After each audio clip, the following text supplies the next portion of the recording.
Commissioner ఒంటరివాడు కాదు. Commissioner కార్పొరేషన్‌కి ఒక ఎగ్జిక్యూటివ్ ఆఫీసర్. కాబట్టి ఆయన వెనక మేమంతా ఉన్నాం. అభివృద్ధికి జరుగుతున్నటువంటి పనుల్లో మరి నిర్లక్ష్యానికి గురైనటువంటి కాంట్రాక్టర్లకి పేమెంట్ ఇచ్చేటటువంటి విషయంలో ఆయన చొరవ చూపితే ఆయన మీద నిందలు వేయడం అనేటువంటి సబబు కాదు. అంటే వాళ్ళు చెప్పిన వాళ్ళకే బిల్లులు పే చేయాలి, వాళ్ళు చెప్పిన పనులకే ఈయన అంగీకారం తెలపాలనేటువంటి హుకుం జారీ చేసినటువంటి మేయర్ గారు, తర్వాత ఆయన అనంగులు ఒకరో ఇద్దరో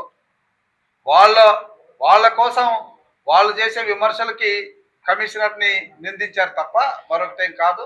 కమిషనర్ వెంబడి మేమున్నాం. అభివృద్ధిలో ఆయన్ని భాగస్వామ్యాన్ని తీసుకుంటాం. మీరు ఇంకొక వారం 10 రోజుల తర్వాత చూస్తారు మేయర్ గారు ఎక్కడుంటారు, ఆయన్ని అనుసరిస్తున్న ఇద్దరు ముగ్గురు ఎక్కడుంటారో చూస్తారు.